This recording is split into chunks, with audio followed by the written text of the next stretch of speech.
Gloire au Seigneur Jésus. Soyons tous ensemble bénis dans la présence de notre Seigneur Jésus. Nous vous souhaitons les bienvenus. Par ce canal, nous remercions aussi ceux qui nous suivent en ligne. Soyez aussi bénis. Levons-nous pour la prière, s'il vous plaît.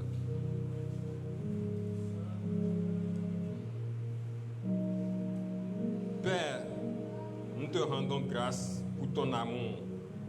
Merci de nous avoir rassemblés ce soir en ce lieu par la grâce de ton nom. Nous sommes encore venus ce soir pour écouter de ta part, pour être enseignés sur ta grandeur, ta puissance. Je prie à ce que tu bénisses chacun de nous ici. Que tout ce que nous allons faire ici, qu'il soit dirigé par toi. Règne au milieu de nous. Au nom puissant de Jésus, nous allons prier. Amen. Nous allons commencer par remercier le Seigneur pour le salut qu'il nous a donné. Ce salut qu'il nous a accordé. Prions et remercions-le au nom de Jésus. Oh Seigneur Jésus, te disons merci pour le salut. Seigneur, tu t'es sacrifié pour nous. Nous étant pécheurs, Seigneur, tu ne nous as pas laissé. Tu t'es sacrifié pour nous, pour que nous soyons sauvés. Seigneur, te disons merci. Merci à ton nom des cieux. Seigneur, éternel Père, trois fois Seigneur. Merci. Merci, te disons merci. Merci. Merci Jésus.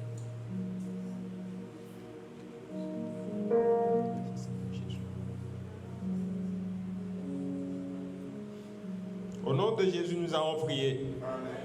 Rendons grâce à Dieu pour sa main sur notre vie, notre famille, sa main sur nos proches, notre communauté et sur notre pays. Prions ainsi au nom de Jésus. Amen. Oh Seigneur Jésus, nous te remercions parce que tu nous as gardés. Tu as gardé notre famille. Tu as veillé sur nos proches. Oh éternel Père, tu n'as pas permis à ce que l'ennemi se moque de nous. Tu n'as pas permis à ce que les plans, les œuvres de l'ennemi, Seigneur, s'accomplissent dans nos vies. Merci Seigneur, parce que tu nous as gardés. Merci pour ton amour. Merci pour tout ce que tu fais pour nous. Seigneur, merci pour ce que tu as fait hier, pour ce que tu continues de faire et pour tout ce que tu continues à te faire dans notre vie. Nous te disons merci. Nous te disons merci pour toute la gloire. Merci Seigneur.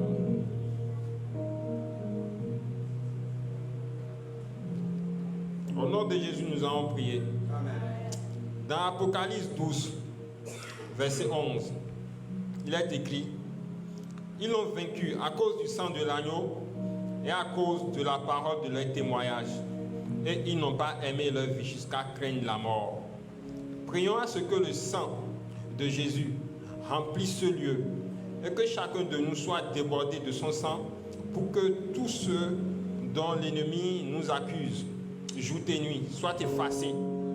Que ce soir, nous soyons dignes d'être appelés son Fils. Prions ainsi au nom de Jésus. Oh Seigneur Jésus, purifie-nous par ton sang. Purifie-nous par ton sang. Purifie notre esprit. Seigneur, que tout ce qui est en nous, Seigneur, que l'ennemi se passe sur cela pour nous accuser. Oh, que ton sang nous purifie maintenant. Que ton sang efface tout ce qui est transgression, tout ce qui est iniquité. Seigneur, purifie-nous, sanctifie-nous, que nous soyons dignes d'être appelés ton Fils ce soir. Saint-Esprit, que ton sang remplisse ce lieu. Seigneur, que ce soit déborde de ce lieu. Que nous soyons débordés de ton sang. Que nous soyons débordés de ton sang. Saint-Esprit, Saint-Esprit, Esprit de Dieu, au puissant de Jésus. Au puissant de Jésus.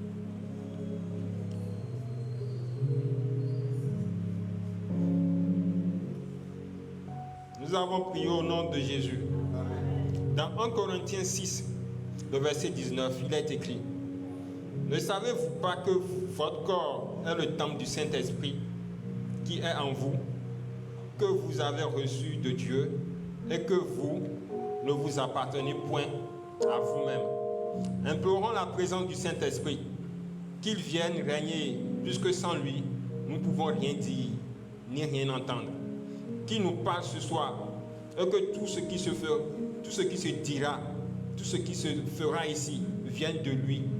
Et que nous qui voulons entendre puissent produire de bons fruits.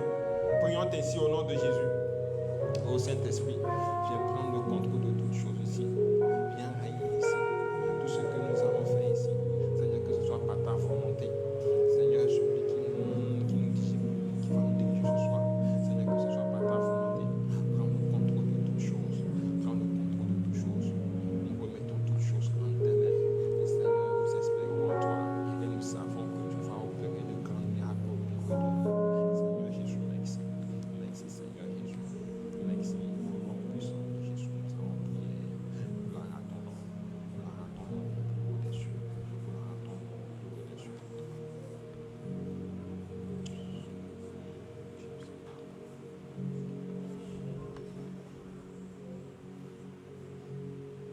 Nous avons prié au nom de Jésus.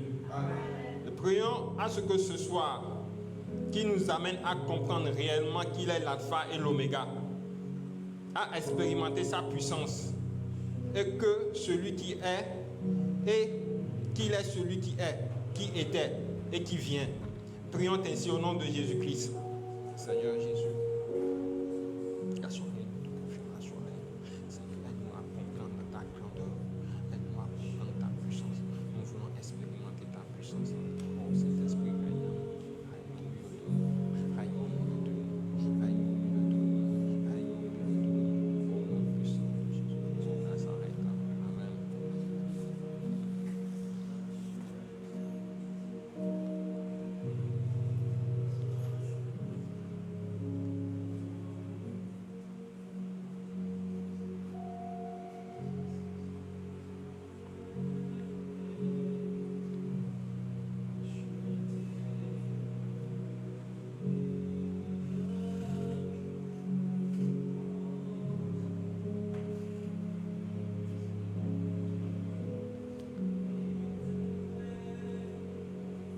au nom de Jésus, nous avons prié. Fermez nos yeux. Nous prions. Notre Père, merci pour ce moment. Merci parce que tu as agi au milieu de nous. Bénis le reste du séminaire de ce soir. Dispose nos cœurs pour que tout ce qui se dira ce soir nous transforme en bien. Bénis également ton serviteur qui nous dirigera. Nous avons prié au nom puissant de Jésus-Christ de Nazareth. Amen.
Amen.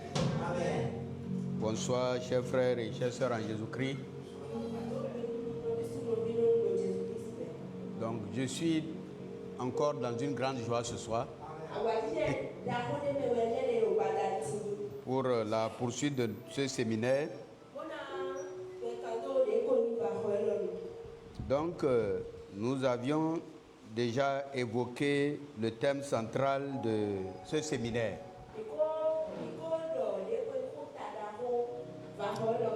Jésus-Christ, notre Pâque.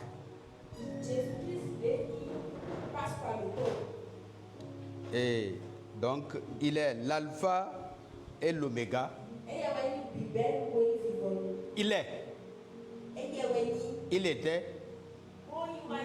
Et il vient. Le Tout-Puissant. Hier, nous avons vu un aspect, c'est que Jésus-Christ est notre Pâque. Et aujourd'hui, nous poursuivons ce séminaire avec Jésus-Christ, donc l'alpha et l'oméga, celui qui est, qui était,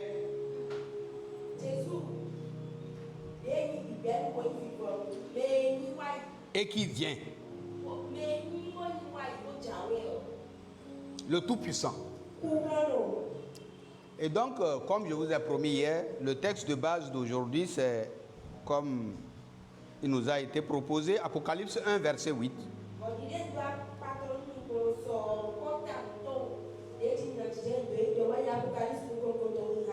Apocalypse 1, verset 8.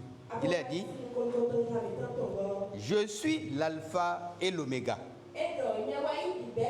dit le Seigneur Dieu, celui qui est, qui était et qui vient, le Tout-Puissant. Voilà, c'est un thème merveilleux, n'est-ce pas? Hier, nous avons vu que Jésus est l'agneau immolé.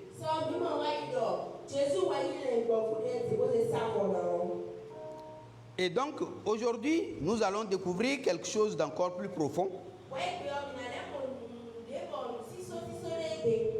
C'est que cet agneau est aussi le Dieu éternel. Donc, vous voyez, le Nouveau Testament de notre Bible a été écrit en grec.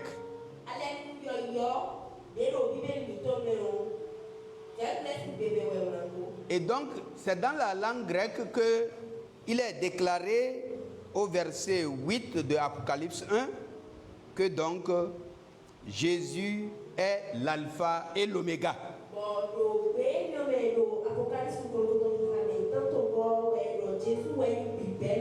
En disant cela, en fait, il veut désigner la première lettre de l'alphabet qui est l'alpha alpha et la dernière lettre de l'alphabet qui est oméga.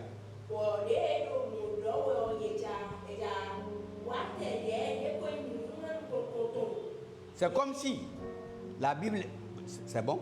C'est comme si la Bible était écrite en français comme quelque chose qu'on aurait dit, il est le A et le Z.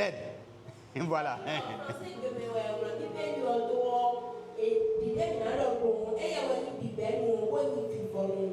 Donc celui qui est mort à la croix et qui est ressuscité est aussi Jésus, l'alpha et l'oméga. Donc l'agneau qui a été immolé est en fait l'alpha et l'oméga.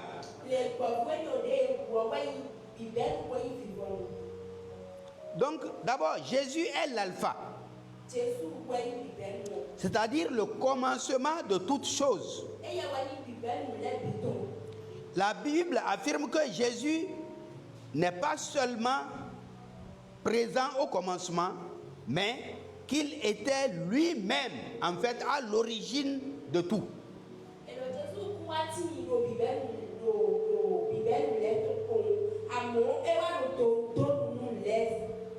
Dans Jean, au chapitre 1, les versets 1 à 3, nous lisons qu'au commencement était la parole. La parole était avec Dieu. Et la parole était Dieu. Donc, vous voyez, et dans Colossiens, au chapitre 1, les versets 16 à 17, nous lisons à peu près aussi ces mêmes déclarations. Tout ce qui existe a été créé par lui et pour lui. Et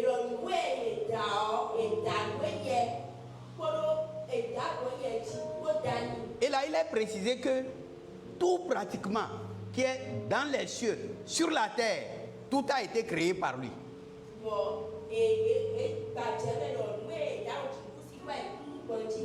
Et Colossiens va plus loin pour dire les choses visibles et les choses invisibles.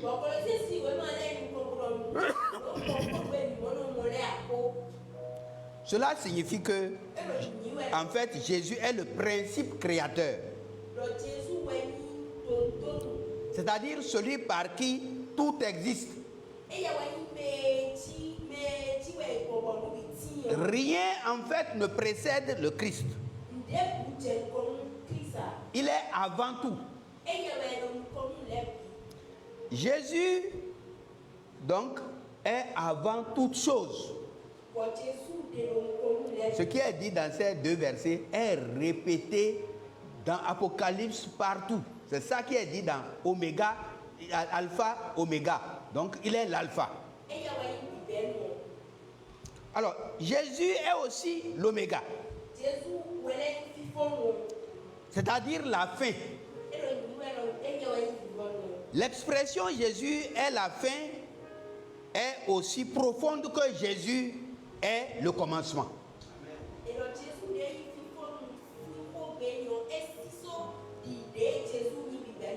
Elle ne signifie pas seulement une fin au sens d'arrêt des choses, mais surtout l'aboutissement des choses, l'accomplissement des choses, le but ultime.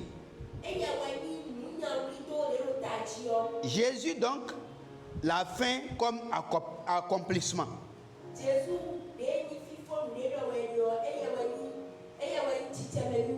Dans la Bible, la fin signifie souvent l'achèvement d'un plan.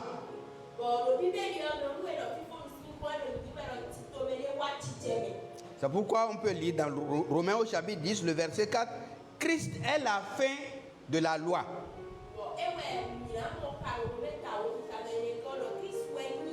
Il est la fin de la loi.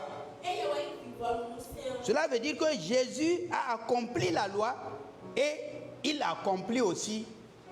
C'est-à-dire Jésus a accompli la loi et la loi et il accomplit la loi. Jésus a accompli et il accomplit. Voilà. Voilà ce que je veux dire. C'est-à-dire la loi a été accomplie en lui. Quand Dieu a donné les 10 commandements, vous savez tous comme moi que aucun homme n'a pu observer un seul de ces 10 commandements. Même un seul. Pas même un seul. Chacun des 10 commandements est régulièrement enfreint par chaque homme, chaque jour, à chaque instant.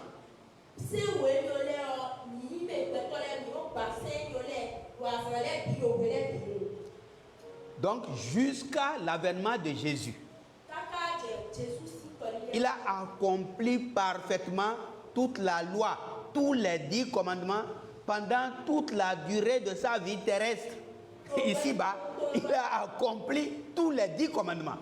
Alléluia. C'est merveilleux.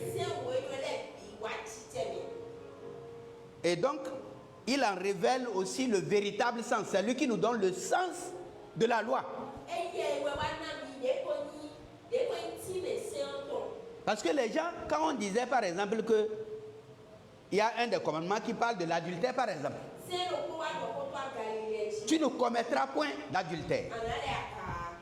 La plupart des hommes, nous avions compris que c'est en commettant l'adultère physique que nous avons donc enfreint à ce commandement.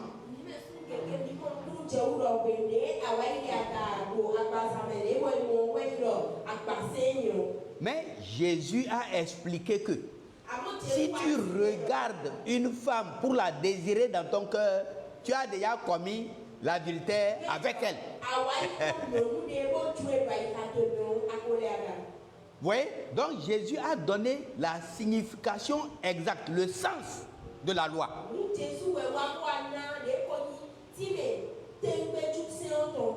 Vous avez vu comment la plupart donc des responsables juifs avaient interprété le sabbat.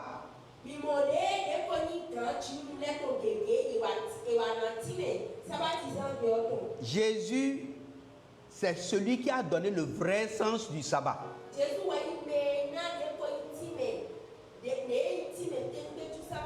Donc il a accompli la loi parfaitement et il a expliqué le sens de toute la loi.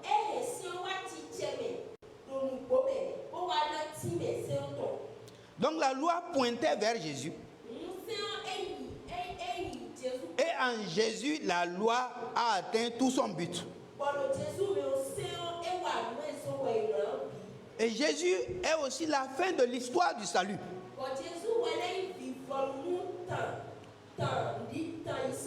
Toute l'histoire de la Bible converge vers Jésus. C'est pourquoi dans Hébreux chapitre 1, les versets 1 et 2, il est dit, après avoir autrefois parlé, après nous avoir parlé autrefois par les prophètes,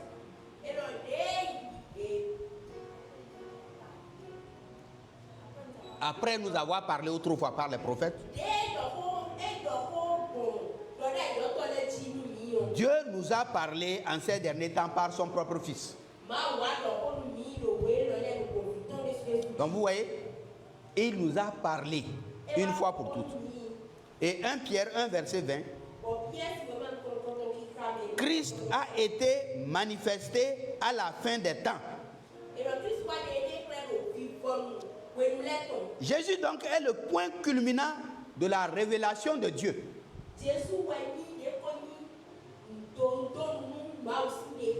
L'homme, en regardant la création, peut connaître Dieu. Mais c'est une connaissance vague. Dieu a aussi parlé par les prophètes, à travers la Bible. Mais Dieu, dans les derniers temps, nous a parlé par son propre Fils. Donc Jésus est le point culminant de la révélation de Dieu. Et c'est en lui que le plan du salut s'achève. Et l'expression, celui qui est appliqué à Jésus, est d'une profondeur extraordinaire.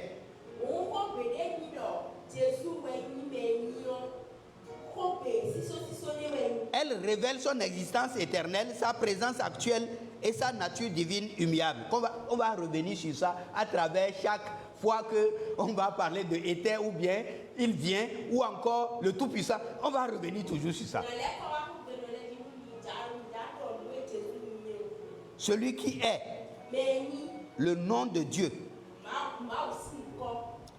Eh bien, dans l'Ancien Testament, Dieu s'est révélé à Moïse dans Exode 3, verset 14, comme « Je suis celui qui suis ».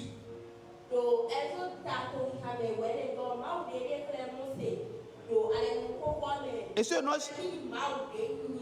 ce nom signifie le Dieu qui se suffit par lui-même. Le Dieu qui est auto-existant, qui existe par lui-même. Le Dieu qui ne dépend de personne. Qui est existant par lui-même. C'est-à-dire, il n'a pas été créé. Il ne dépend de personne. Dieu donc est éternel, sans commencement ni fin. Il est immuable, il ne peut pas changer.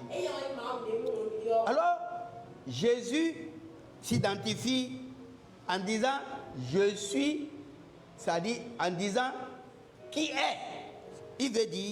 Il veut s'identifier au Dieu révélé dans Exode 3, verset 14.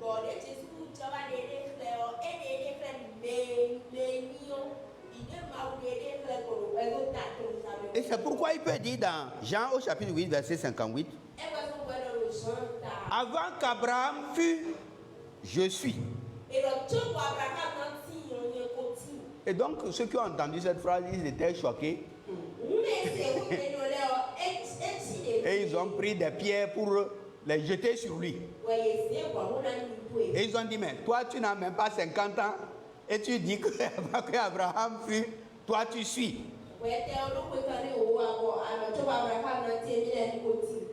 Ici, il ne dit pas dans Jean 8, 58, j'étais, mais il dit, avant qu'Abraham fût, je suis.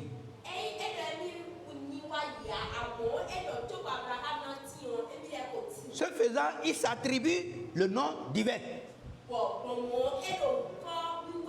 Et il affirme son éternité. Il révèle en fait qu'il est Dieu. Celui qui est. C'est-à-dire une présence actuelle. Comme nous avons lu dans Apocalypse 1, verset 8. Celui qui est, qui était et qui vient. Ce qui signifie qu'il est présent ici maintenant. C'est pourquoi quand nous venons, chers frères, je voudrais que nous soyons assurés d'une chose. La présence de notre Dieu est au milieu de nous. Amen. Jésus est au milieu de nous. C'est pourquoi la prière qu'on devrait faire, ce n'est pas Seigneur, viens pour être présent, non. Mais la prière qu'on devrait faire, c'est celle-ci. Seigneur, rends-nous conscients de ta présence. Rends-nous sensibles de ta présence. Vous voyez, c'est la prière qu'on doit faire et c'est valable pour le Saint-Esprit. Parce que la Bible est claire. Là où 2 ou 3 sont assemblés en son nom, il est au milieu d'eux. Donc, le Saint-Esprit est déjà au milieu de nous. On n'a pas à prier pour demander qu'il soit présent, non. Cette prière est inutile. Nous devons plutôt dire, Seigneur, fais que nous soyons conscients de ta présence.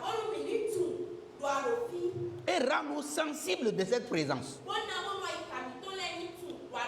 Et si nous voulons prier par rapport au Saint-Esprit, nous allons demander, Seigneur, remplis-nous de ton esprit.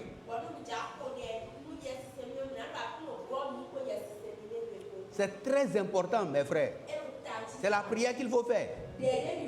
Il faut prier pour que l'esprit nous remplisse, parce qu'il est déjà en nous. Donc cela signifie que l'esprit est présent au milieu de nous, comme Jésus est présent. Parce que là où est présent Jésus, là est l'esprit. Amen. Et là où est présent l'esprit, là est le Père.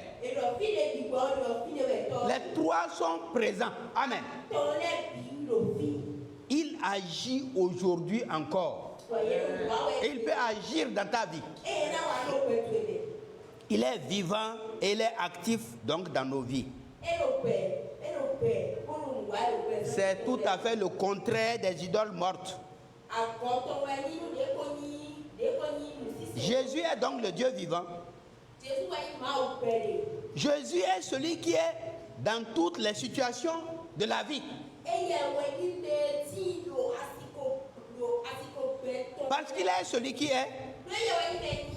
Il est présent au milieu de nos épreuves. Même lorsque l'épreuve est dure. Et que il te semble que tu es seul. Tu n'es pas seul, Jésus est avec toi. Psaume 23, verset 4. Quand je traverse l'ombre de la vallée de la mort, la vallée de l'homme de la mort, pardon, tu es présent. Jésus est là. Il est présent dans nos combats. Ésaïe 43, verset 2. 43, verset 2. Qui dit que si tu traverses les eaux, je serai avec toi. Si tu traverses le feu, je serai avec toi. Donc, il est donc présent au milieu de nos épreuves et de nos combats. Il est présent même dans tout ce qu'il nous commande et dans notre solitude. Matthieu 28, verset 20, il dit, Je suis avec vous tous les jours jusqu'à la fin du monde. Si réellement tu as reçu Jésus, comme on a parlé hier, tu l'as avec toi pour l'éternité. C'est fini. C'est-à-dire, même si tu vas traverser la mort, c'est avec lui. La mort est même, c'est comme un pont pour aller le voir. Et dans l'éternité, tu seras toujours avec lui. Il ne peut plus jamais t'abandonner. Jésus donc est celui qui ne change pas. Hébreux 13, verset 8. Jésus est le même hier, aujourd'hui et éternellement. Cela signifie que sa puissance ne peut pas changer. Son amour pour nous ne peut pas changer. Et ses promesses pour nous ne peuvent pas changer non plus. Donc dire donc que Jésus est, c'est reconnaître qu'il est en fait le Dieu éternel. Il est présent aujourd'hui. Il est fidèle pour toujours. Il est celui qui est avec toi dans ton présent. Celui qui agit dans ta vie maintenant. Celui sur qui tu peux toujours compter. Alors ne vis pas seulement dans le souvenir du passé spirituel. Et ne remets plus tout à demain. Tu peux faire la rencontre avec Jésus aujourd'hui si tu ne l'as pas encore fait. Car il est celui qui est. Voilà ce que signifie il est. Celui qui était maintenant.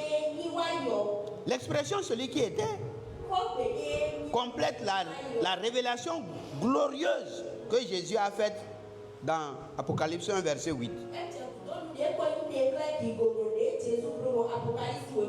Elle met en lumière la préexistence éternelle de Christ et sa fidélité dans toute l'histoire.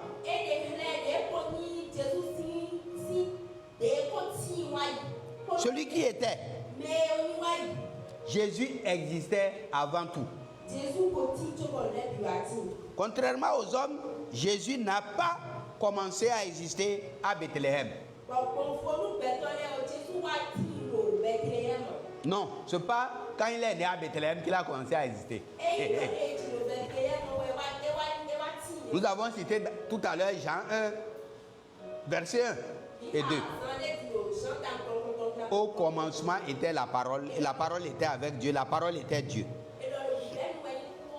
Et Jean 17, verset 5. Jésus parle de la gloire quand il fait la prière sacerdotale dans Jean 17. Il dit, donc donne-moi la gloire que j'avais auprès de toi. Avant que le monde fût. Avant que le monde fût. Cela signifie donc que Jésus existait avant la création. Que Jésus est éternel. Que Jésus n'est pas une créature, mais le Créateur. Jésus est donc présent dans toute l'histoire biblique. Celui qui était révèle que Jésus a été dans l'œuvre de la création. Et dans toute l'histoire de la Bible. Dans Genèse 1, on le voit à l'œuvre. À la création. Dans l'histoire d'Israël. Lorsqu'ils sont sortis de leur esclavage d'Égypte et qu'ils marchaient dans le désert, il fut un moment où ils ont demandé à avoir de l'eau à boire. Et parfois, l'eau a été obtenue du rocher. La Bible nous dit dans 1 Corinthiens 10, verset 4, que Christ était ce rocher. qui les abreuvait, qui leur donnait de l'eau. Quand il y a eu multiplication des pains, quand il y a eu la manne, tout ça, il était là. Et dans les prophéties messianiques, il était là. Un des passages merveilleux, c'est Ésaïe 53.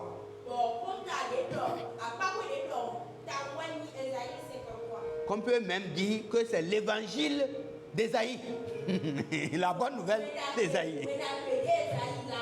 Quand vous lisez ce texte, vraiment, l'eunuque éthiopien a raison de dire, mais je t'en prie, Philippe, de qui parle ce texte?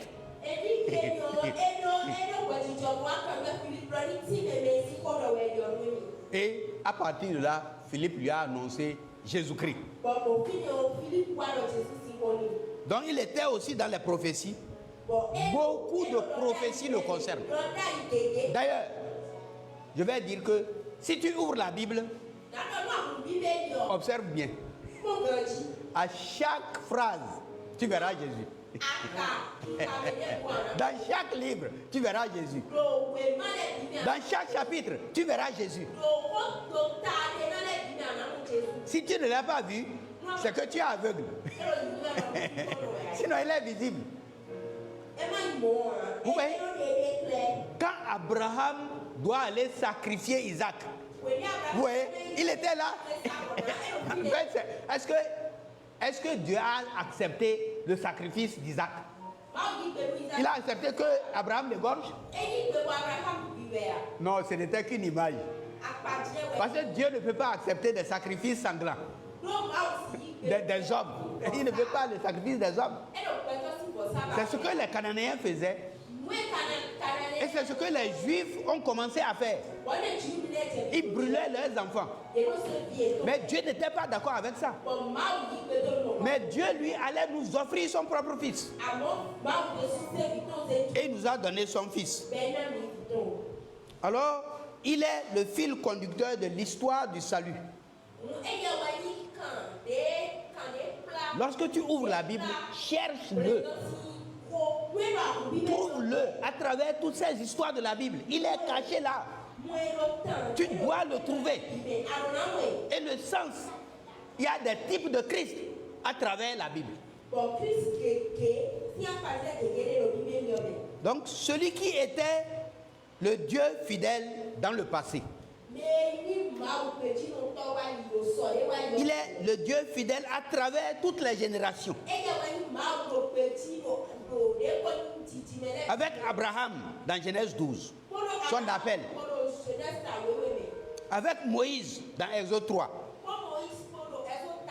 Et avec David dans 2 Samuel chapitre 7. David a eu beaucoup d'expérience. Il est arrivé un temps où il pouvait désespérer complètement. Il a eu tellement d'ennemis que vraiment c'était pénible. Mais Dieu a été avec lui. Et à la fin, Dieu l'a délivré de tous ses ennemis. Et vous pouvez constater l'histoire dans 2 Samuel au chapitre 7. Et il lui a donné le trône. Et il a écrit beaucoup de psaumes. Parfois, il dit vraiment, tu m'as délivré de mes ennemis. Par exemple, le psaume 18, que vous pouvez lire. Jésus donc est celui qui a tenu ses promesses de par le passé. Il a accompli toutes les prophéties le concernant. Donc nous espérons que celles qui sont à venir aussi s'accompliront. Amen. Et il a manifesté la fidélité de Dieu dans toute l'histoire. Jésus, donc, celui qui était aussi pour notre salut. Galates 4, verset 4 nous dit, lorsque les temps ont été accomplis, Dieu a envoyé son Fils. Jésus est venu dans l'histoire des hommes. Il a vécu parmi nous. Il a souffert. Et il est mort. Mais il est ressuscité. Gloire à Dieu. Et c'est ce que nous fêtons. Et ce n'est pas pendant cette fête de Pâques seulement, c'est tous les jours que nous fêtons la Pâque.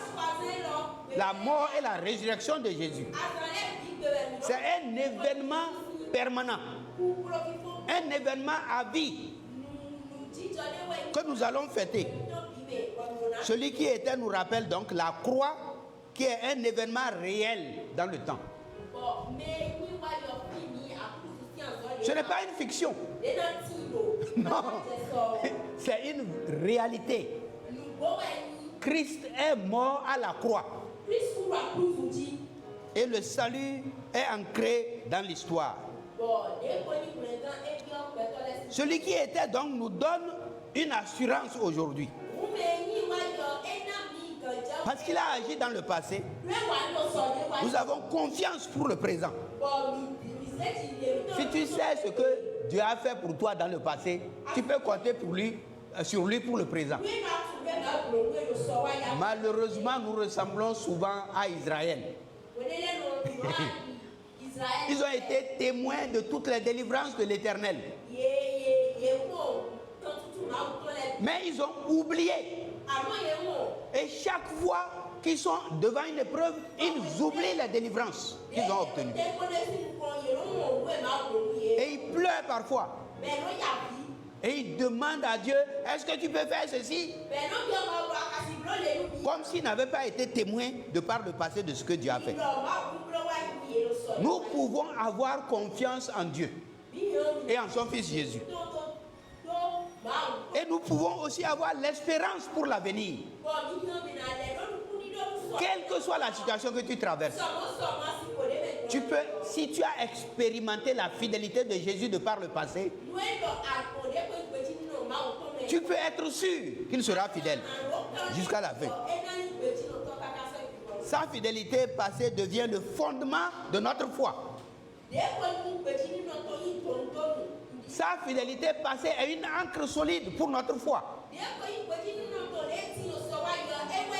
Sa fidélité passée est la garantie des promesses qu'il nous a faites.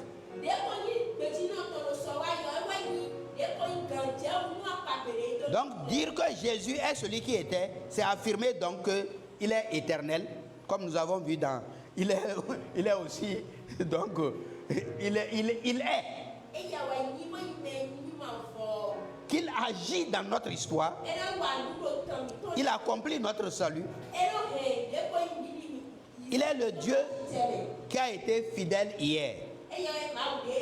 Il est le sauveur qui est intervenu dans l'histoire. Celui dont les œuvres passées garantissent notre avenir. Alors souviens-toi de ce que Dieu a déjà fait pour toi. Qu'est-ce qu'il a fait pour toi? Très souvent, nous ne faisons pas cette rétrospection. Un regard en arrière dans ta vie passée. Depuis que tu es né, observe comment Dieu a agi avec toi. Appuie ta foi sur les œuvres passées de Dieu dans ta vie. Et ne doute pas de la fidélité de Dieu dans ta vie. Celui qui était fidèle hier sera fidèle aujourd'hui. Et il sera fidèle demain. Donc tu peux t'appuyer sur lui. Mais il est aussi celui qui vient. L'expression « et qui vient » qui est tirée toujours de notre texte est le complément donc de la révélation majestueuse que Jésus nous a faite. Elle oriente nos regards vers l'avenir, vers le retour glorieux de Jésus. Premièrement, celui qui vient, la promesse de son retour. Le Maranatha, Jésus revient. Il revient. Alors, Jésus lui-même a annoncé sa venue. Dans Jean 14, verset 3. Je reviendrai et je vous prendrai avec moi. Oui, il a été clair. Il dit, je reviendrai, je vous prendrai avec moi. Je voudrais dire, au moment où, moi, un court témoignage de moi, pendant que j'étais né de nouveau, j'étais dans une grande euphorie.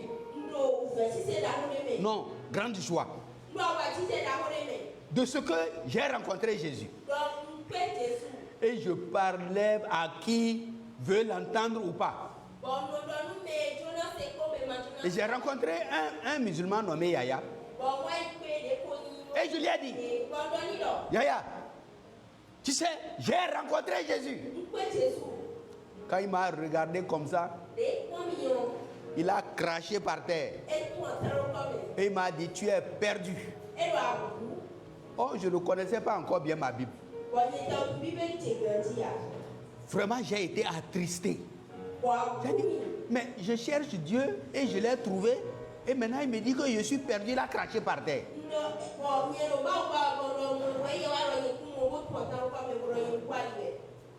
Arrivé à la maison, j'ai ouvert la Bible.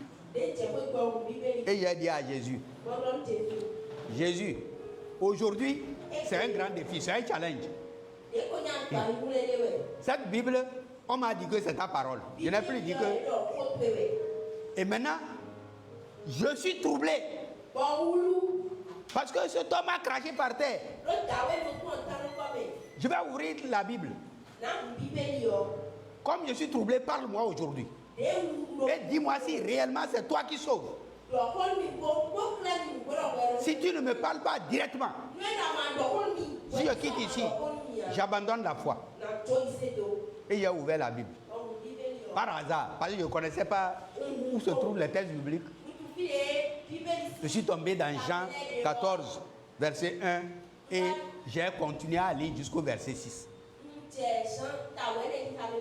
Là, ça dit, j'ai eu la réponse à mon problème en même temps. Il dit que votre cœur ne se trouble point. Croyez en Dieu et croyez en moi. Si cela n'était pas vrai, je vous l'aurais dit. Je vais au Père pour vous préparer une place. Et je reviendrai. Et je vous prendrai. Afin que là où je suis, vous y soyez vous aussi. Thomas lui dit, nous ne connaissons pas où tu vas. Comment pouvons-nous en savoir le chemin? Et Jésus lui dit, je suis le chemin, la vérité et la vie. Mes chers frères et sœurs, quand j'ai pris ma Bible, je l'ai jetée dans une grande joie. Et j'ai dit, maintenant je suis prêt à affronter tous les musulmans qui vont me dire que ce n'est pas Jésus qui sauve. Parce que Dieu m'a parlé, il m'a répondu. Je ne vous demande pas de faire comme j'ai fait. J'ai pris un grand risque de faire une loterie, mais Dieu m'a compris dans ma faiblesse, dans mon problème. Et il a répondu. Donc ce Jésus reviendra aussi. De la même manière qu'il est parti. Comme il a dit à ses disciples dans Acte 1, verset 11. C'est une promesse certaine. Celui qui vient, il viendra de manière glorieuse. Contrairement à sa première venue, où il est venu dans l'humilité, né dans une mangeoire. Il est né, il est posé dans une mangeoire de bœuf. Eh bien, celui qui est venu de manière humble, il ne reviendra plus de cette manière-là. Il reviendra de manière glorieuse, de manière visible et de manière puissante.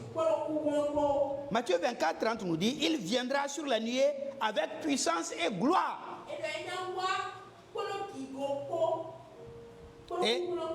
Et si vous lisez le texte d'Apocalypse au chapitre 19, les versets 11 à 16, vous allez voir, il vient assis sur un cheval blanc. Et on lui a donné beaucoup de titres, parmi lesquels on dit, il est écrit sur sa cuisse et donc sur son corps, il est le roi des rois. Cette fois, il ne vient pas comme un serviteur, mais il vient comme un roi glorieux.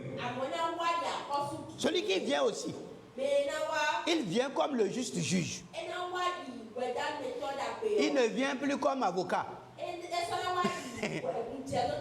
Pour le moment, à l'heure où je vous parle, il peut être encore votre avocat. Mais s'il revient, il revient comme un juge. Acte 17, verset 31 dit: Dieu jugera ce monde par Jésus. C'est par lui que le jugement sera rendu. Autant faire de lui actuellement ton ami. Il y a des gens qui disent que quand il viendra, il va condamner les chrétiens parce qu'ils croient en lui. Quel mensonge! Est-ce que vous-même vous croyez que cette histoire est vraie? Supposons que vous vous faites ami de quelqu'un, vous le louez, vous le célébrez. Et quand il arrive, il dit: toi là, c'est toi que j'attrape et je te condamne. Vous voyez que l'histoire ne tient pas debout. Encore que ce que Jésus a dit de lui est vrai. Et c'est ce que nous croyons. Amen. Apocalypse 22, verset 12. Je viens bientôt et ma rétribution est avec moi. Pour nous, nous recevrons la rétribution que Jésus va nous donner. Il vient juger le monde avec justice. Il vient nous récompenser, nous les fidèles. Nous aurons des couronnes. En ce jour-là, Dieu va t'appeler par ton nom. Et il va t'appeler devant tout le monde. Il va dire: Luciano. Amen. Et tu vas dire: me voici. Devant tout le monde rassemblé, il va te donner ta couronne. Mets ton nom dans ça. Il va appeler le pasteur Philémon. Il va appeler mon nom. Et il me donnera un prix. Oui, j'aurai un prix. Ça dit, c'est devant tout le monde. Les gens reçoivent des trophées. Vous avez appris la canne marocaine là. Et les histoires géo qui sont derrière. Ce ne sera pas une canne qu'on va te reprendre. C'est un prix que tu obtiens. Un vrai prix. Et c'est pour toi. Et il mettra fin à l'injustice. Celui qui vient donc est notre espérance, nous les chrétiens. Pour le chrétien donc, ce retour est une bonne nouvelle. Nous ne devons pas avoir peur du retour de Jésus. Comme si nous avions... Tu mènes une vie de mauvaise, corrige-toi. Reprends ta vie. Sinon, c'est une bonne nouvelle. Le retour de Jésus est une bonne nouvelle pour nous. Titre 2, verset 13. La bienheureuse espérance. C'est pour nous. Et 1 Thessaloniciens 4, verset 16 et 17. Un texte qu'on prend souvent lorsqu'il y a un mort pour consoler les frères. Il nous a dit là que nous serons avec le Seigneur pour toujours. Oui, pour toujours. La fin de nos souffrances. Il n'y aura plus de douleur. Il n'y aura plus de deuil. Il n'y aura plus de larmes. Il n'y aura plus de pleurs. Tout sera fini. Il n'y aura plus d'amis qui est parti et puis tu ne le retrouves plus. Tu vas retrouver tous tes amis qui sont en Christ. Tes parents qui sont en Christ. Ce sera la victoire définitive. La communion éternelle avec Dieu le Père, Dieu le Fils et Dieu le Saint-Esprit. Celui qui vient nous appelle donc à nous préparer. C'est pourquoi il est dit dans Matthieu 24, 42, veillez donc. Nous devons veiller. Nous devons être dans un état de veille. Comme des gardes, des sentinelles. Nous devons être des sentinelles qui veillent. Celui qui veille, qui monte la garde, il doit être vigilant. Vous avez vu ce qui est arrivé dans notre pays le 7 décembre 2025? Est-ce qu'ils avaient averti qu'il venait un 7 décembre? On s'est réveillé seulement et on a appris que voilà, et les gens sont là, ils nous ont attaqués. C'est comme ça que ce sera une surprise. Donc nous devons nous préparer, nous devons veiller. Comme le voleur n'avertit pas, c'est Jésus même qui nous dit, avant de venir te visiter, si quelqu'un savait que le voleur viendra chez lui une nuit, il va prendre les précautions pour qu'on ne perce pas son bâtiment. Il dit donc dans Apocalypse 22, verset 20, je viens bientôt. Son retour demande donc la vigilance spirituelle. Une vie de sainteté, comme on a vu hier. Un engagement fidèle a impacté le monde par la présence chrétienne dans les 7 sphères de la société. Nous devons être présents partout, dans tous les coins, dans les carrefours. La présence chrétienne dans toutes les sphères de la société, dans les institutions religieuses. Les institutions religieuses, ce n'est pas seulement les églises, tout ce qui est religieux. Ça veut dire quoi? Ça veut dire que tu dois chercher à connaître. Est-ce que Dieu par hasard t'appelle à un ministère particulier? Et tu vas chercher à répondre oui.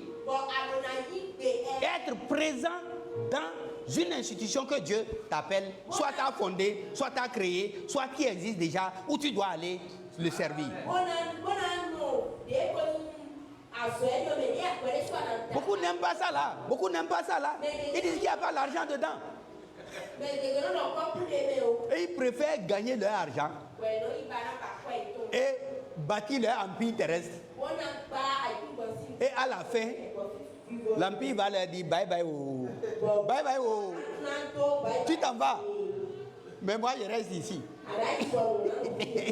Donc il faut que tu pries pour être là. Je ne sais pas si Dieu t'appelle, mais tu dois être à la bonne place. Dans une institution. Nous devons être présents dans le gouvernement et dans la politique. C'est aussi une autre sphère. Je ne dis pas de courir pour aller rentrer là-bas. Hein. Fais attention. Mais prie Dieu. Peut-être Dieu t'appelle là-bas. Si Dieu t'appelle là-bas, si c'est un appel de Dieu, réponds. S'il veut que tu sois à l'Assemblée nationale comme Madame le pasteur, sois là-bas. Ah oui, mais c'est ça. Mais il faut répondre à l'appel de Dieu là où Dieu te veut. Nous devons être présents. Si nous étions là-bas pour décider, nous allions dire peut-être que comme nous sommes nombreux là, nous ne voulons pas d'un 10 janvier pour une fête. Ah oui, nous étions absents. Il nous faut être présents dans le gouvernement et dans la politique. Mais de la bonne manière, selon l'appel que nous avons reçu. Parce que ceux qui n'ont pas reçu l'appel, qui vont là-bas, ils vont faire naufrage. Il nous faut aussi nous former avant d'aller là-bas. Et avoir des mentors spirituels qui nous suivent. Quelqu'un qui peut nous dire la vérité. Lorsque nous dévions, il va nous dire non, ce que tu es en train de faire là n'est pas bon. Il faut en chercher. Les gens n'ont pas besoin de... Lorsque les choses commencent par aller du bon côté pour selon eux. Il nous faut être présents là-bas. Il nous faut être présents dans l'art et les loisirs. Dans l'art et les loisirs. Est-ce que quelqu'un est appelé à être cinéaste? Je ne sais pas. Cinéaste, le cinéma. Est-ce que quelqu'un est appelé à créer un truc pour les loisirs? Il faut aller là-bas. Nous ne devons pas être absents dans ces secteurs-là. Tous ces gens-là sont à plein temps pour le Seigneur. Gloire à Dieu. Ne croyez pas que ceux-là, ils sont en train de travailler pour le monde séculier, non. Ils sont appelés par le Seigneur. Nous devons être présents dans le monde des affaires. Ah oui, dans l'économie, dans les finances. Nous devons être présents là-bas. Nous devons détenir les secteurs clés de l'économie. Si vous êtes puissant et que vous avez suffisamment d'argent, vous pourrez impacter le ministère de l'évangile. Ce n'est pas pour vous que vous allez travailler là-bas. Ce n'est pas pour vous que vous gagnez cet argent. Si c'est pour vous seul, qu'est-ce que Dieu a dit? C'est le ventre et le vêtement. Ça suffit. Mais tout ce que vous pouvez amasser, ça sera pour le Seigneur. Pour l'avancement de l'œuvre de Dieu. Ce sera pour l'avancement de l'œuvre de Dieu. Donc nous devons être présents là-bas. Nous devons être présents dans tous ces secteurs-là. Chers frères, il nous faut être présents dans tous ces secteurs. Il nous faut être présents aussi dans l'éducation. L'éducation. Nous devons être des professeurs selon le niveau que Dieu nous donne. Qui peut être instituteur? Il faut qu'il aille. Qui est appelé à être professeur? Il faut qu'il aille. Dans les lycées et les collèges. Il nous faut aller aussi à l'université, être des enseignants là-bas. Quand tu seras là-bas, ce n'est pas pour soulever les jupes des femmes. Non. Si tu fais ça là, tu es en train de trahir ton ministère. Tu as été appelé à plein temps par le Seigneur pour impacter ce monde-là. Et enfin, nous devons être présents dans les familles. Les familles. La famille aujourd'hui est en danger. Il nous faut être présents là-bas. Si tu es appelé à construire les familles, à enseigner les familles, l'éducation, le mariage, etc. Il faut que tu y ailles, selon ton appel. Ainsi, dire que Jésus est celui qui vient, c'est proclamer que l'histoire n'est pas sans direction, que le mal n'aura pas le dernier mot, que Christ revient pour régner. Il est donc l'espérance de l'Église. Et il sera le juge de ce monde. Il est le roi qui revient. Alors vis chaque jour comme s'il revenait aujourd'hui. Vis chaque jour comme s'il revenait aujourd'hui. C'est pourquoi j'aime cette prière. Quand nous nous rassemblons, quand nous prions, et que nous devons nous séparer, c'est bon de dire, si Christ ne revenait pas, nous allons continuer ce programme demain dimanche. Amen. Parce que nous espérons qu'il reviendra. Mais en même temps que nous croyons qu'il reviendra, à tout moment,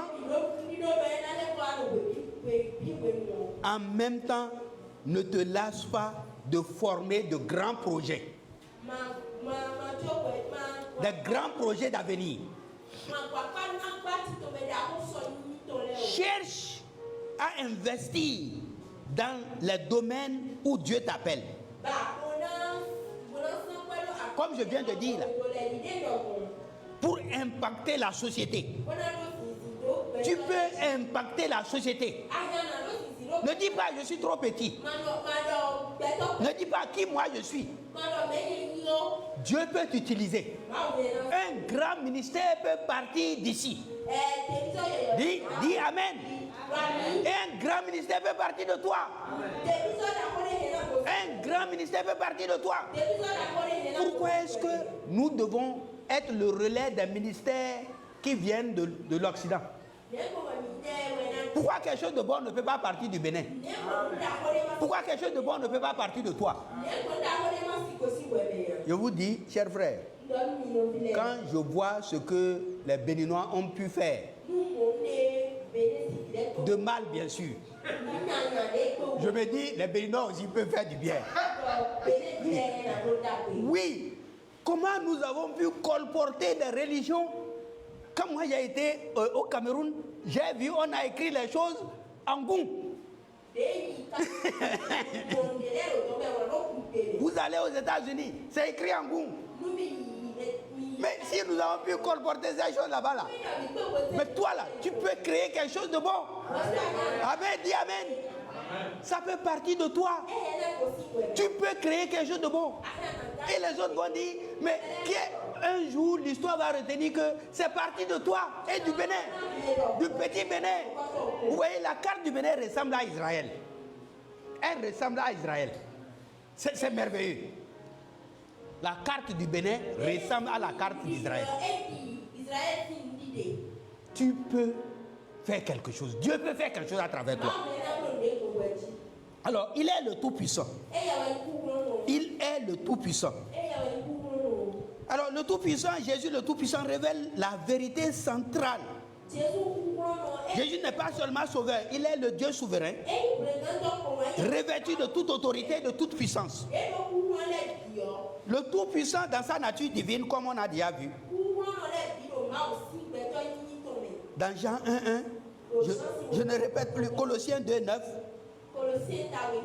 Jésus n'est pas un simple prophète. Il possède la nature de Dieu. Il est le Dieu manifesté en chair. Il partage l'omnipotence du Père, l'omnipotence de l'Esprit. Jésus est le Tout-Puissant aussi dans sa nature, comme on a dit, mais il est le Tout-Puissant dans ses œuvres. Il a la puissance sur toute la nature. Il a calmé la tempête sur le lac, dans Marc 4, verset 39. Vous connaissez toutes ces histoires. La tempête se soulève, il est en train de dormir. Et quand on le réveille, vous n'avez pas la foi? Il dit, calme-toi. Et il y a le calme. Et il dit, mais qui est cet homme à qui même le vent et la mer obéissent? Les éléments de la nature lui sont soumis. Toute la nature lui est soumise. Il a aussi la puissance sur toutes les maladies. Il a guéri les malades de son vivant. Et aujourd'hui encore, il guérit les malades. Matthieu 8, verset 16. Aucune maladie ne peut lui résister. Si Dieu le veut, ton cancer même peut disparaître à l'instant. Va disparaître à l'instant. Quelle maladie as-tu de laquelle tu te dis vraiment les médecins t'ont déjà découragé? Jésus est capable de te guérir instantanément. Il a aussi la puissance sur les démons. Il chasse les esprits impurs. Luc 4, verset 36. Et tout le monde spirituel lui est soumis. Quand il a envoyé ses disciples, ils ont expérimenté la puissance et donc sur les démons, et ils étaient contents. Ils sont revenus lui dire, même les démons nous sont soumis. Il a dit, ça là c'est petite affaire. Réjouissez-vous plutôt de ce que vos noms sont écrits dans le livre de vie. Il a même la puissance sur la mort. Il a ressuscité Lazare dans Jean 11. Il a ressuscité le fils de la femme de Naïm. Le fils. Une veuve qui il ne lui restait que son fils qui est mort. Et la vie a rencontré la mort. Et la mort a fui. L'enfant est ressuscité. Et même mieux, Jésus est mort. Et il est ressuscité. C'est pas qu'il a ressuscité les morts, mais lui-même, il est ressuscité. Jésus donc est le Tout-Puissant par son autorité universelle. C'est pourquoi il dit dans Matthieu 28, verset 18, Tout pouvoir m'a été donné dans le ciel et sur la terre. Et après avoir dit ça, il a dit allez. Gloire à Dieu. Amen. C'est pervers ou bien? Il dit tout pouvoir m'a été donné. J'ai le pouvoir sur Glo Vaudou. J'ai le pouvoir sur tous les petits démons. Tout ce que vous allez rencontrer sur le terrain là, j'ai déjà le pouvoir sur ça. C'est-à-dire, il dit, ce n'est pas seulement sur la terre. Il a dit dans le ciel et sur la terre. C'est-à-dire, partout où est-ce que tu vas aller, là, ce que tu vas rencontrer là, Jésus te dit, va en mon nom. J'ai eu tout pouvoir et je te le donne. Jésus nous a revêtus de puissance. Il nous a donné le pouvoir. Nous ne devons pas avoir peur. Si tu évangélises et que quelqu'un apparaît pour te faire affront, n'aie pas peur. Récite Matthieu 28, 18. Dis, tout pouvoir m'a été donné. Jésus, tu as dit ça. Dans le ciel et sur la terre. En ton nom. Je dis, arrête. Et il va s'arrêter. Il va s'arrêter, il ne peut plus. Cela signifie que Jésus a le pouvoir dans le ciel,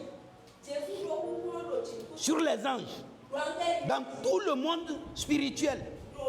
C'est pourquoi on a dit les dominations, les autorités, toutes les puissances, aucune n'est exclue. Satan même compris. Tout pouvoir, autorité sur la terre, parmi les hommes, dans les nations. Oui, aujourd'hui, avec toutes ces bombes-là qui sont fabriquées, tout le monde a peur.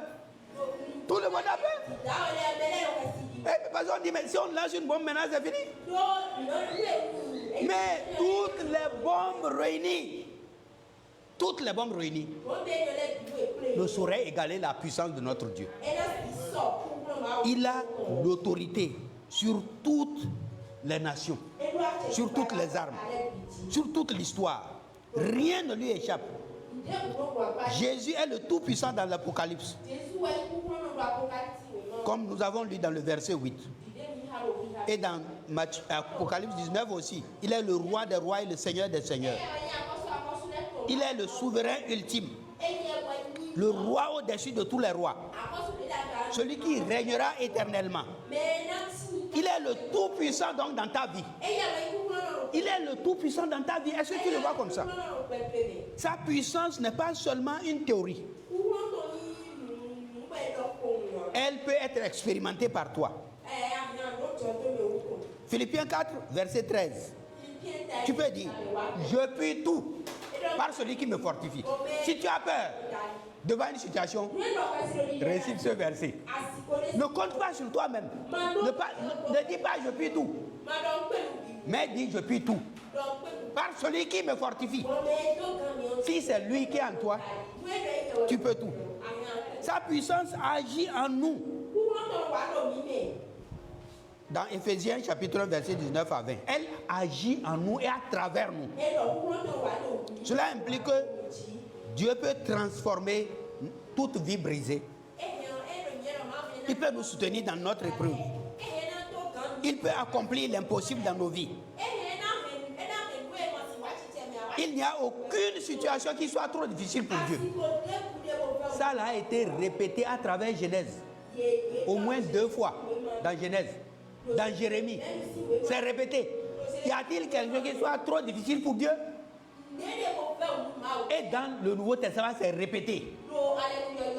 C'est-à-dire, si Dieu veut qu'une vérité soit connue là, il répète ça au moins 2 fois. Or, cette vérité a été répétée au moins 4, 6 fois dans la Bible. Pour dire, il n'y a rien qui soit trop difficile pour Dieu. Il n'y a rien. Il n'y a rien qui soit trop difficile. Il n'y a aucun ennemi qui soit plus fort que Dieu. Si Dieu donc est avec toi, si Dieu est avec toi, dans quelque histoire que ce soit, toi et lui, vous formez la majorité. Gloire à Dieu. Comment un seul individu? Mais plus Dieu, plus Jésus, égale la majorité. C'est la majorité de Dieu.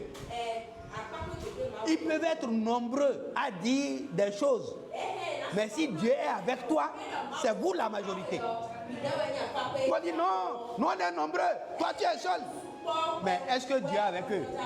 Le problème c'est ça, est-ce que Dieu est avec toi? Non, Dieu n'est pas avec vous. Ils sont en train de parler des histoires humaines. Dieu n'est pas là. Il est le Tout-Puissant. Il n'y a aucun problème qui soit au-dessus de lui. Il est puissant pour te sauver, puissant pour te délivrer dans toute situation, puissant pour te transformer. Alors tu peux faire confiance à Dieu. Tu peux faire confiance à sa toute puissance dans tous tes combats. Remets-lui tout ce qui te dépasse et marche dans l'assurance parce qu'il règne. Alors le croyant ne vit pas par sa propre force, mais par la puissance du Christ, le Tout-Puissant. Nous avons vu donc dans ces 2 jours, à travers ce thème, que Jésus était l'agneau immolé. Hier, c'est ce que nous avons vu. Aujourd'hui, nous avons vu qu'il est le roi Tout-Puissant. Alors, celui qui t'a sauvé est aussi celui qui peut te garder. Et celui qui revient pour toi. Jésus-Christ. Il est l'alpha, c'est-à-dire le commencement. L'oméga, c'est-à-dire l'achèvement. Qui est, qui était et qui vient. Le Tout-Puissant. Il contrôle tout. Alors, une question pour toi. As-tu appliqué le sang de Christ à ta vie? As-tu appliqué le sang de Christ à ta vie? Vis-tu comme quelqu'un qui a été libéré? Es-tu prêt pour le retour prochain de Jésus? Alors, Jésus est notre Pâque, retenons. Jésus est notre Pâque. Jésus est l'alpha, le commencement. Jésus est l'oméga, la fin. Jésus est celui qui est présent. Jésus est celui qui était. Jésus est celui qui vient. Jésus est le Tout-Puissant. Que le Seigneur renouvelle notre foi par sa vérité puissante. Amen. Amen. Je voudrais laisser le micro au pasteur Philémon. Est-ce qu'on peut acclamer le Seigneur?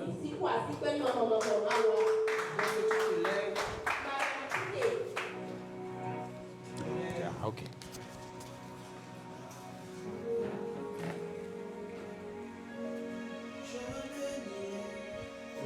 Agneau assis sur le trône, il était, et il revient, toute la gloire à sa majesté, à jamais, à jamais. Oui, je bénirai l'agneau assis sur le trône. Il était, et il revient, toute la gloire à sa majesté, à jamais, à jamais. Oui, je bénirai, oui, je bénirai l'agneau assis sur le trône.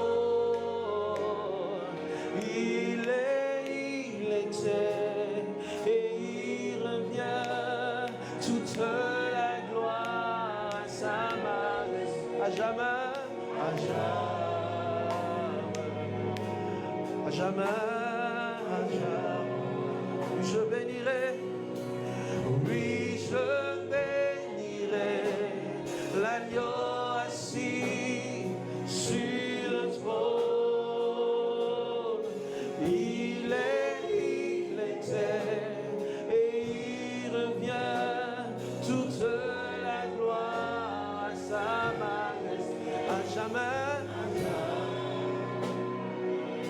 À jamais, à jamais,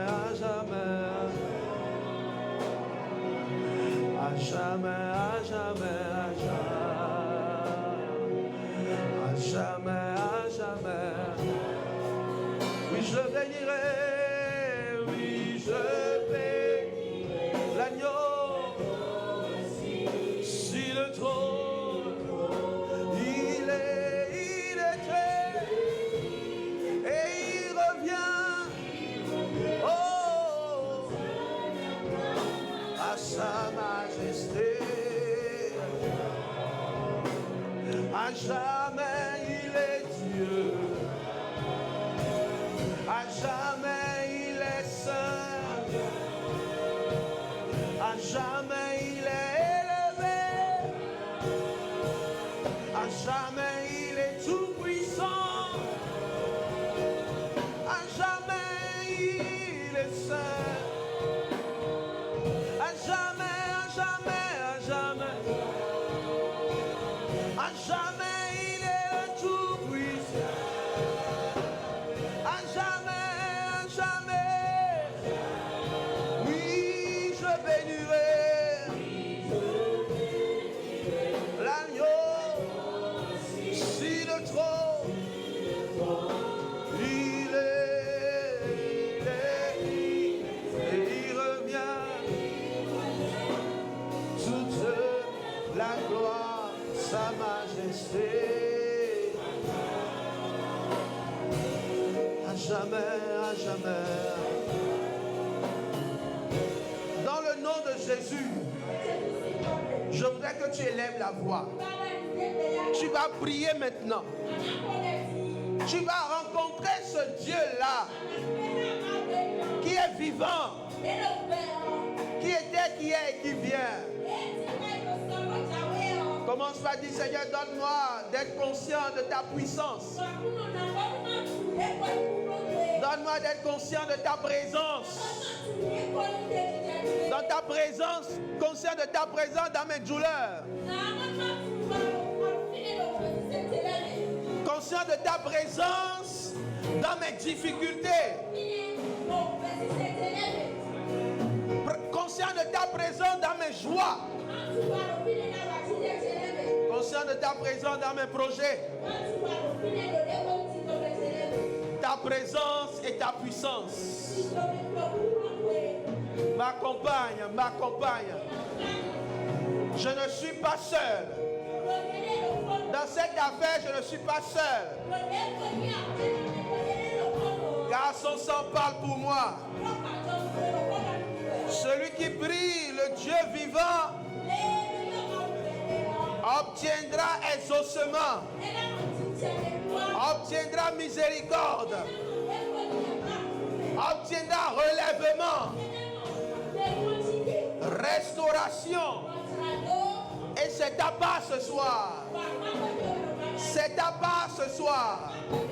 C'est ta part ce soir. C'est ta part ce soir. Jésus est assis sur son trône. Et il est prêt à déployer sa puissance dans ta vie. Ne reste pas assis dans la douleur. Ne te pose pas beaucoup de questions. Repose-toi en lui. Il est le rocher des siècles. Il ne change pas. Il est le même hier, aujourd'hui, éternellement. Les hommes peuvent t'abandonner. Tes parents peuvent t'abandonner. Ceux que tu aimais par le passé peuvent t'abandonner. Même ton épouse peut t'abandonner. Mais Jésus ne t'abandonnera pas. Il ne t'abandonnera pas. Il a payé le prix pour que toi tu sois heureux. Alors honore-le encore en ce lieu. Bénis son nom. Déclare qu'il ne t'a pas abandonné. Déclare qu'il ne t'a pas délaissé. Qu'il n'a pas délaissé ta famille. Qu'il ne t'a point abandonné. Il est là pour toi. Il est là pour toi. Il est disposé à se révéler à toi. Dans le nom de Jésus. Dans le nom de Jésus. Dans le nom de Jésus.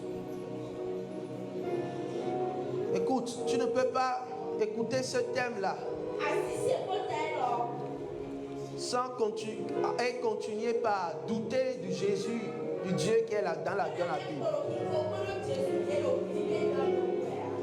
Il est dans la Bible, mais il est encore vivant aujourd'hui. Il est dans la Bible. Tu l'as lu. Il a ressuscité. Il a changé l'eau en vin. Il a chassé les démons. Il a marché sur l'eau. Il a donné à manger à une multitude. Et ça, ce n'était que le béaba. Parce que ce qui était extraordinaire dans ses œuvres, c'est sa mort. Et c'est sa résurrection. S'il a pu faire tout cela, c'est qu'il fera encore de plus grandes choses. Oui, nous le répétons, c'est parce que Dieu veut nous rappeler ça. Lui qui a fait ces grandes choses dans le passé.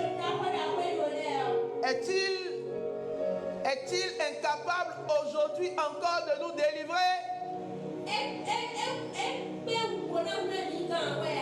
Il est capable. Il est capable. Il est capable. Il est capable. Il est capable. Il est capable. Il est capable. Alors parle à ton âme. Dis, mon Dieu est capable. Mon Jésus est capable. Il est capable. Son sang est plus fort, est plus puissant. Son sacrifice est plus puissant que tous les sacrifices sanglants que les gens sont en train de faire dans les ténèbres contre toi.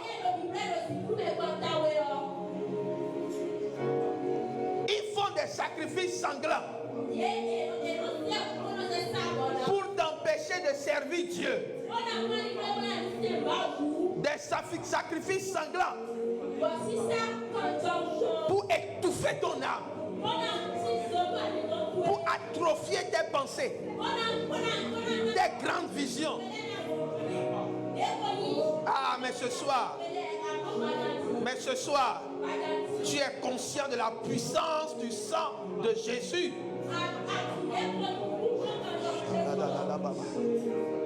Élève la voix, prie.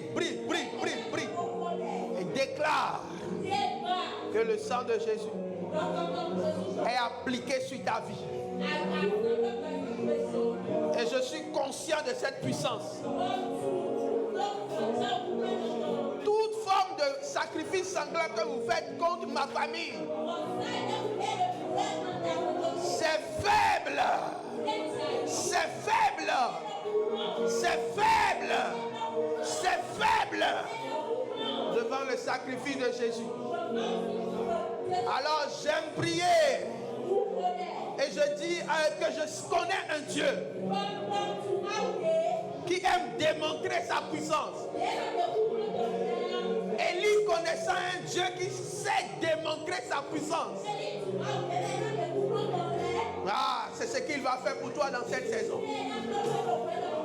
Et j'aime prier, me tenir devant sa face et prier. Et dire, Seigneur Jésus, tu as démontré ta puissance à la croix.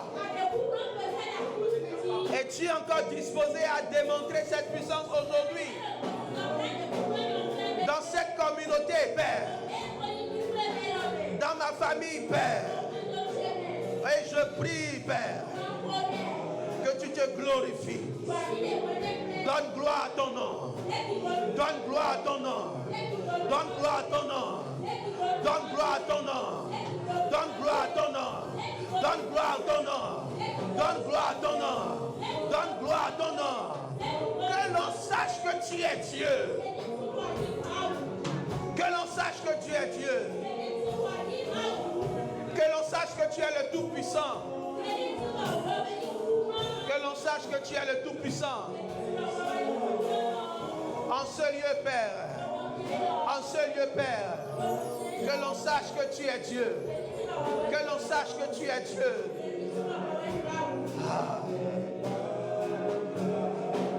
Il est le même, il est le même hier, aujourd'hui, éternel. Il guérit encore. Élève ta voix, prie. Il guérit encore.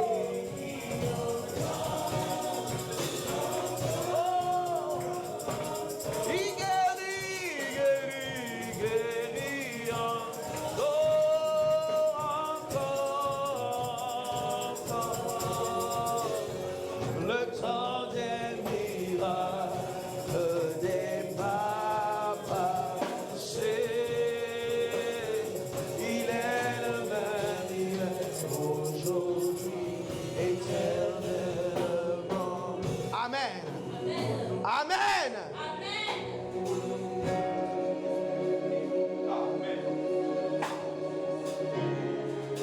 Tu ne repars pas sans avoir une claire direction de ton appel. En attendant la venue de Jésus, il veut nous voir positionnés. Et j'aime dire, personne ne prendra ta place. Personne. Personne. Personne ne prendra ma place. À moins que ça ne soit pas ma place. Dieu, tu connais mon cœur.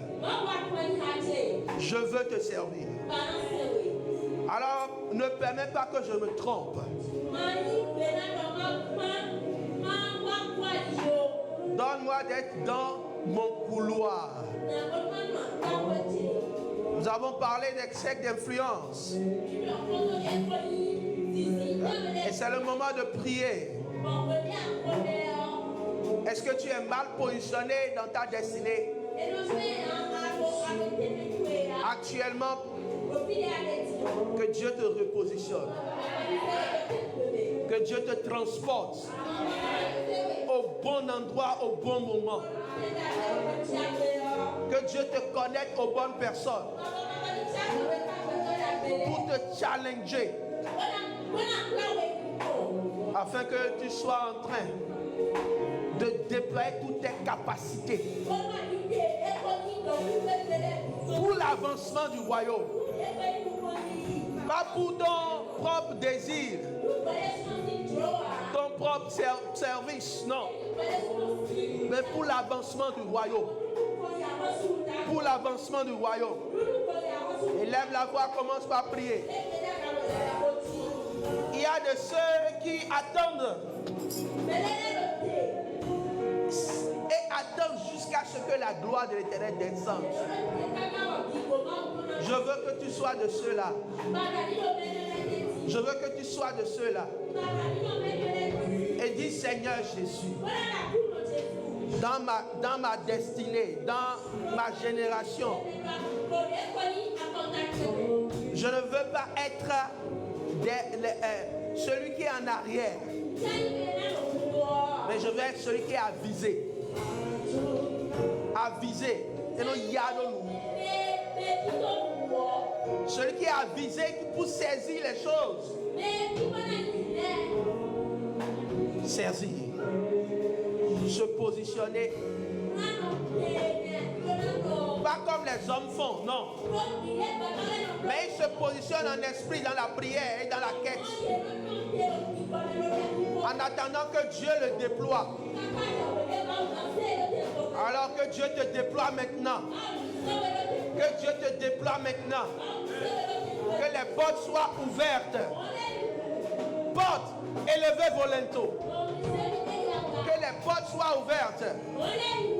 Que là où tu dois entrer pour manifester ton appel, que Dieu te fasse entrer là-bas. Tu n'as pas dit Amen. Que Dieu te fasse entrer là où tu dois entrer. Le Saint-Esprit te fera entrer là-bas. Tu seras surpris de ce que Dieu fait en ce jour. Les portes qui t'étaient fermées pour que toi tu manifestes l'appel de Dieu pour ta vie. portes s'ouvrent. Que les portes s'ouvrent. Que les portes s'ouvrent. Que les portes s'ouvrent. Les montagnes qui étaient devant toi et qui t'empêchaient d'entrer dans ton appel, le Seigneur les déplace au nom de Jésus. L'Éternel les déplace au nom de Jésus. Et toi, tu es pleinement dans ta destinée. Personne ne peut plus te tromper. Tu es convaincu, solide, engagé, fort. Et tu n'es pas trompé. Personne ne te trompera. Mais la conviction de l'Esprit sera en toi pour accomplir de plus grandes choses. Au nom de Jésus. Au nom de Jésus. Au nom de Jésus.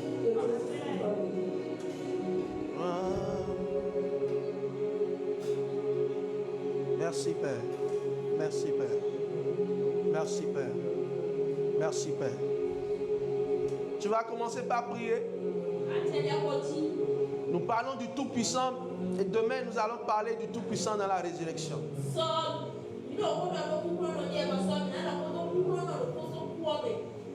C'est extraordinaire de voir la résurrection. Quand Dieu déploie la résurrection, la puissance de la résurrection, c'est devant une situation que les gens même ne pouvaient même pas, ne pouvaient pas s'imaginer que ce sera encore possible. Qu'est-ce que tu vis actuellement? Et les gens ont déjà signé, ils ont dit ce n'est pas possible.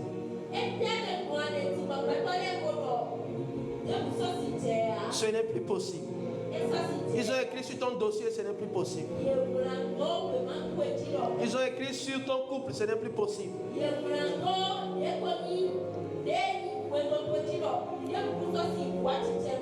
Amenez ce dossier à la mort. Parce que c'est fini.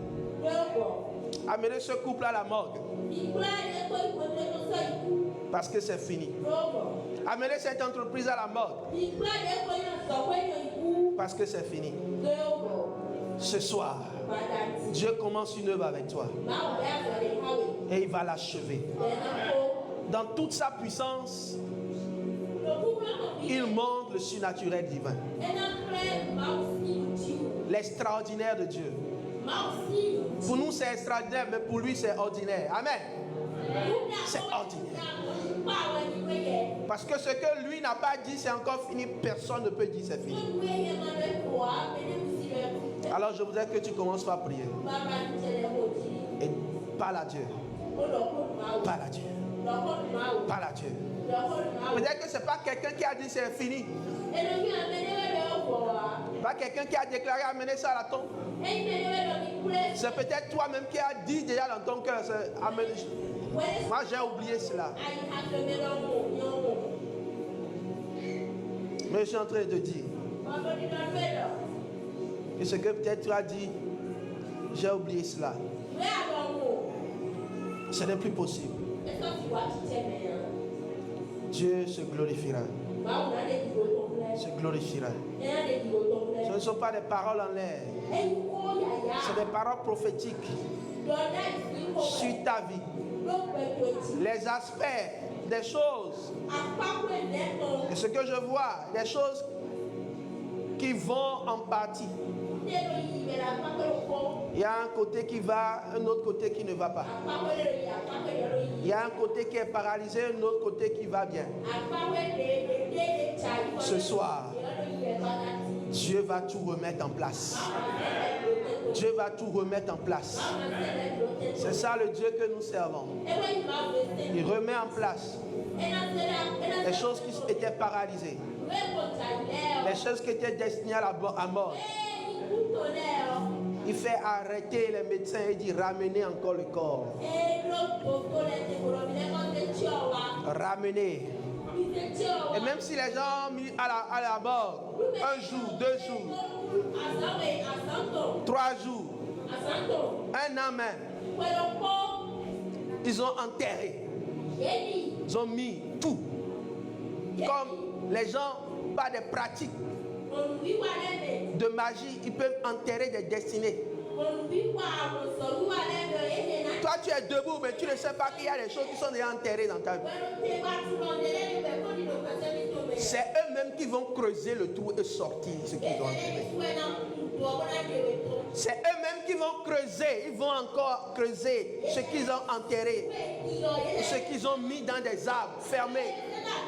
Ce qu'ils ont mis dans des bouteilles fermées. Ils vont casser tout. Parce que l'Esprit de Dieu va les presser. Eux-mêmes prendront leurs mains, ils vont déchaîner ce qu'ils ont enchaîné. Dans le nom puissant de Jésus. Dans le nom puissant de Jésus. Cette saison, tu ne diras plus, rien ne va plus moi. Mais tu diras, j'ai rencontré un Dieu. J'ai rencontré Jésus, le véritable, l'éternel, l'alpha et l'oméga, qui change les temps et les circonstances en ma faveur. En ma faveur. Par son sang, la vie est en moi. La gloire est sur moi. Dans le nom de Jésus. Alors dis simplement, mais avec conscience de la puissance de Dieu, que les destinées que les gens avaient enterrées par des pratiques dans les ténèbres. Moi, je ne veux même pas savoir quelles pratiques vous avez eu à faire. Parce que les hommes sont méchants. Mais ce n'est pas eux. C'est l'esprit derrière. C'est l'esprit derrière. Ils viendront te dire, je te demande pardon. J'ai pratiqué la magie contre toi pour t'empêcher. Et c'est sans savoir que Dieu, c'est sans savoir que ton Dieu est plus puissant que ma magie.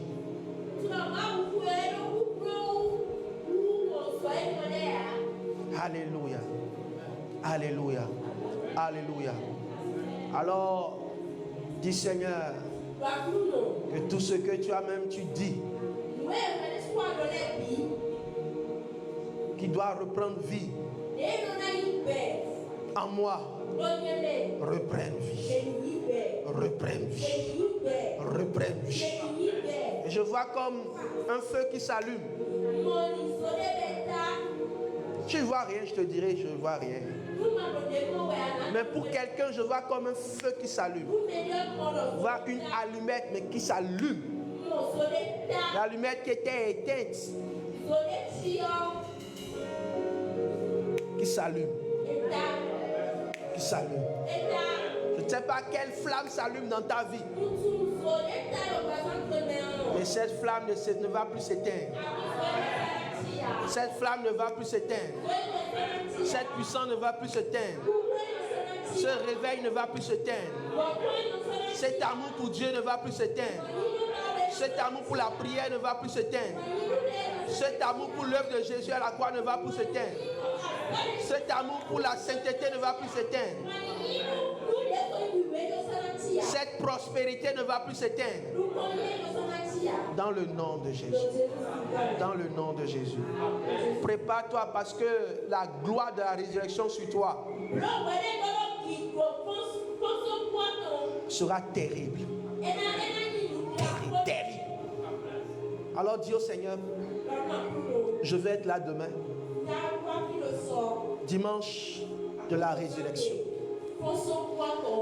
Nous célébrons la résurrection. Je t'ai dit, pendant ces 3 jours, tu dois faire une alliance avec Dieu. Il y a des choses qui ne doivent plus rester comme ça dans ta vie.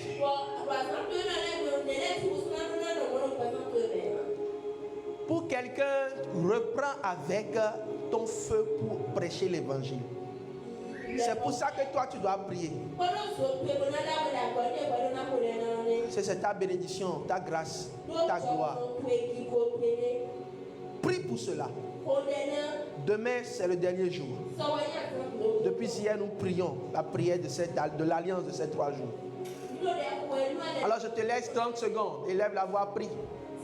Si tu n'avais pas encore, tu n'étais pas là hier, Et tu veux prier une prière d'alliance avec Dieu pendant ces 3 jours. En disant, je ne veux pas finir ces 3 jours sans que cette chose ne soit ôtée de ma vie. Sans que ce fardeau ne tombe. Ça doit céder. Ça doit céder. Ça doit céder. Dans cette atmosphère, tu écoutes tes prières et fais au-delà de tout ce que tu penses, ce que tu imagines.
De Jésus, nous avons prié.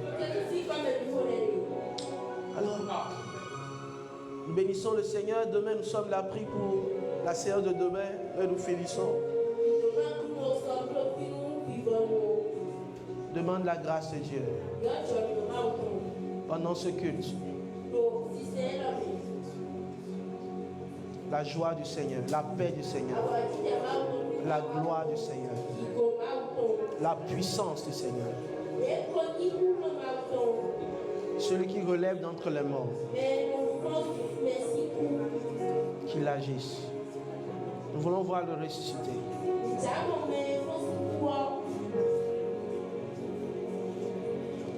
Et ce ressuscité te posera sa main sur toi. Posera sa main sur toi. Va te transférer quelque chose de glorieux. Ce qu'un homme ne peut pas te donner, lui te donnera. La vie qu'un homme ne peut pas te donner, lui te donnera. La sagesse qu'un homme ne peut pas te donner, lui te donnera. La puissance qu'un homme ne peut pas te donner, lui te le donnera. Et il le fera. Amen. Gloire à Jésus. Gloire à Jésus. Amen. Alléluia. Amen. Nous honorons encore la présence de notre papa ce soir. Amen. Nous sommes à la fin. Je voudrais que tu acclames le Seigneur pour sa vie. Aujourd'hui, il a 65 ans. Donc, ton acclamation, pardon. Acclame bien le Seigneur pour sa vie. Alléluia. Gloire à Jésus. C'est une grande bénédiction. Vous savez, bon, j'aurai l'occasion, je ne l'ai pas encore dit, mais demain, il va prier pour moi de façon spéciale. Amen. Vous savez, il y a quelques années en arrière, je priais quand le Seigneur m'a dit, prends-le comme ton père, comme ton mentor. Souvent les gens le fuient. Parce qu'ils disent qu'il est trop rigoureux. Mais c'est une bénédiction de l'avoir. Sa sincérité dans le ministère, son sérieux dans le ministère. Et je prie vraiment que le Seigneur lui fasse du bien encore davantage. Nous l'aimons tellement. Amen. Ah, donc tu vas élever la voix, tu vas prier. Dès que tu n'as pas amené un cadeau pour lui, mais tu peux prier pour lui. Demande à Dieu qu'il soit centenaire. Amen. Mais tu n'es pas sérieux dans ce que tu demandes. Hein? Donc demande à Dieu. Demande la grâce du Seigneur. Ce n'est pas encore fini. Ce n'est que le commencement. Et le Dieu qui a commencé avec lui va achever avec lui. Nous l'honorons parce qu'il a aimé Dieu. Et il nous a enseigné dès nos premières années dans le ministère. C'est une bénédiction. C'est une bénédiction. Prie pour sa famille, prie pour ses enfants. Demande au Seigneur d'être victorieux pour lui dans tous ses combats. De lui donner plus de sagesse, plus d'onction, plus d'impact dans cette nation, mais également à l'international. Dans le nom de Jésus. Qu'aucune porte ne lui soit fermée. Qu'aucune porte ne lui soit fermée. Dans le nom de Jésus. Amen. Alléluia. Nous sommes debout pour la prière de fin. Dis merci au Seigneur pour ces moments. Dis Seigneur merci. Saint-Esprit merci. Merci pour ce moment. Gloire te soit rendue, Seigneur Jésus, pour ton œuvre. Waouh, waouh, waouh. Merci, merci Seigneur Jésus. Merci Seigneur Jésus. Merci Seigneur Jésus. Amen.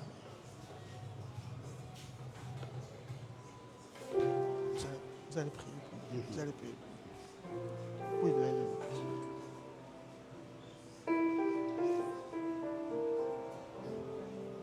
Prions le Seigneur Dieu. Seigneur, notre Dieu et notre Père, nous sommes très reconnaissants envers toi pour tout ce que tu as fait au milieu de nous depuis hier jusqu'à aujourd'hui. Merci Père, parce que tu nous as enseigné que Christ